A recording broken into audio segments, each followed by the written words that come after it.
চান্দাবাজি করা হারাম। আমরা বলে চান্দাবাজি করি। আমগো ভবিষ্যতের কথা বাদ দেন, অন্ধ পোলাটার ভবিষ্যতের কথাটা একবার চিন্তা করে এইসব আপনি বাদ দেন, অন্য কোন কাম করেন। ওলা শখ হয়েছে হাতের পিঠে চড়ে সে বিবাহ করতে যাইব।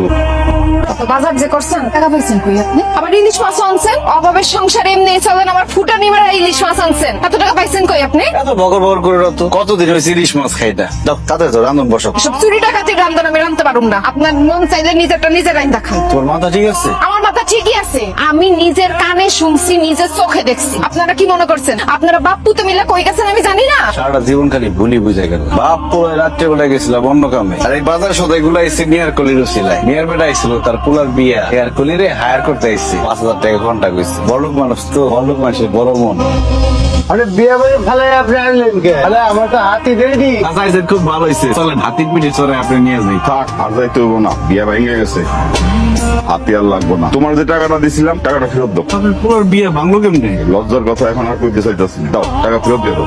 টাকা দিব মানে টাকা দিব কোথেকে? টাকা তো খরচ করে ফেলাইছি। খরচ করছো না কি করছো সেটা তো আমি বুঝি না। আমি তোমার যে কাজের জন্য টাকা দিছিলাম সেই কাজ হইতেছে না, এখন টাকা ফেরত দিবা না? ধান্দাবাজি বন্ধ করে টাকা ফেরত দাও। এই মেয়ের বেটা, আপনার মুখ সামনে কথা বলতে। এখানে কেউ ধান্দাবাজি করতেছে না। আপনাকে জানতাম আপনার বলা আপনার কপাল পড়বো। আমার পোলার কপালের কথা চিন্তা না করে তোমার পোলারে কত টাকা ফেরত দিতে মন মিজাজ এমনি ভালো না। আরে ভাই টাকা ফেরত দে। টাকা থাকলে এটা দিব। নিয়ার কলির লিগে খাওন কিনা ফেলাইছি না? তোর এই নেহার কলি আমার টাকা খায়া হজম করতে পারবো না। টাকা কিভাবে আদায় করতে হয় সেটা আমি খুব ভালো করে জানি। ওরা পাড়া দিয়ে টাকা আদায় করুন। আল্লাহ প্রতিদিন দুনিয়াতে এত মানুষ তুলে লয়ে যায়, আমার কেন গায়ে নিয়ে যায় না? আজাবের সংসার আমার আর ভাল লাগে না। সকালবেলা কি খামো এটা চিন্তা করতে করতে সারা রাত ঘুমাহে না। আল্লাহ যে কেন আমার এমন জীবন দিল।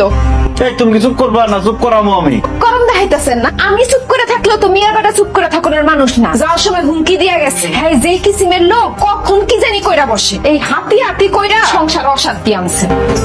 আমার সাফ সাফ কথা, সংসার থেকে আমারে বিদায় করেন, নাহলে এই হাতিরে বিদায় করেন। ভাইয়ের মানুষের বকবকানি আমার একদম সহ্য হয় না। আমি কারো বিদায় করতে পারবো না। দরকার হলে আমি নিজের দুনিয়ার থেকে বিদায় হয়ে যাবো। রাইতের বেলা এই দাউদ কোন ভদ্রলোক কি কাম করতে যাইতেছেন মনে করছেন আমি কিচ্ছু বুঝি না? তোমার এত কিছু বুঝতে হবো না। দরজা বন্ধ করতে গেছি, দরজা বন্ধ করো। আমি টাকাইতেন লোক আমার সংসার করতে হবে, এই আসছিল আমার কপালে।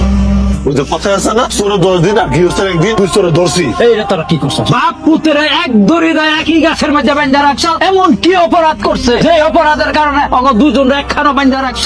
এই সামান্য করে কলা গাছ কাটছে, এই জন্য অগ দড়িটা বান্ধা রাখবে? কত বড় অপমান করছো, এটা কি ঠিক হয়েছে নাকি? এই বান্ধব খুলে দে। নামের বাসা আগে বিচার করবেন তারপর খুলুন। আরে মিয়া তুমি চুপ করো, তোমার কি কোনো জ্ঞান বুদ্ধি বলতে আছে? তুমি কেমনে বান্ধা রাখলা অগ?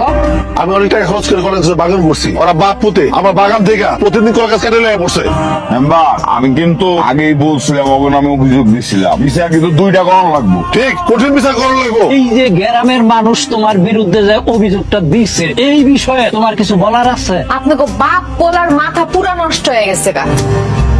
এই হাতি হাতি নিয়ে যে এত কিছু করেন, হাতি না পাইলা যদি গরু ছাগল পালতেন, হাটে বেচা 2টা টাকা রোজগার হইতো। এই হাতি দিয়ে তো কোনো কিছুই হইতাছে না। হাতির দায়িত্ব নিতে পারতেছেন না আপনারা, হাতি দিয়ে কোনো আয় রোজগার হইতাছে না।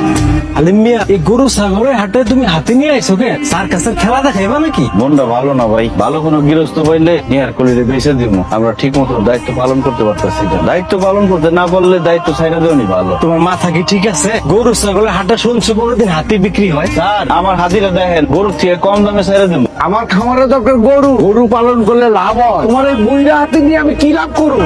স্যার হাতির মধ্যে যে একটা খানদানি ব্যবসা করা আছে। আল্লাহ তো আপনার টাকা পয়সা কম দেয় নাই, কে দেন না এটা? না, আমি লস প্রজেক্টে টাকা ইনভেস্ট করি না। আপনি কোনো টাকা পয়সা দেওয়ান লাগবো না, খালি ওর জীবনটা বাঁচানোর লিগে আপনি ওর নিয়ে যান, ফ্রিতে নিয়ে যান। ওর একটা ব্যবস্থা হোক, ওর জীবনটা বাঁচুক। না না, কত টাকা দাম হয়েছে? এখনো কোনো দাম হয় নাই, দাম হওয়ার কোনো দরকার নাই। আমি ওর ফ্রিতে দিতে চাই, কিন্তু কেউ নিতেছে না। কেন ভাই, হাতির কি সমস্যা? মানে হাতি ফিরিয়ে দিলেও নিচ্ছে না কেন? আমরা তো জানি যে হাতি মরলেও লাখ, বাঁচলেও লাখ। আপনি হাতি ফিরিয়ে দিচ্ছেন তাও নিচ্ছে না। প্লিজ আপনি বলেন ভাই। এই নিয়ার কলির নিয়ে আমি খুব বিপদের মধ্যে আছি। ওর বয়স হয়ে গেছে, শরীরটা ভালো যাইতেছে না, চিকিৎসা করাইতে পারি না, ঠিক মতো খাওয়ান দিতে পারি না। সারা জীবন শুনছি হাতি মরলেও লাখ টাকা, বাঁচলেও লাখ টাকা। আমার নিয়ার কলি তো বাইসে আছে, কিন্তু কেউ তো 2 পয়সার দামও হইতেছে না।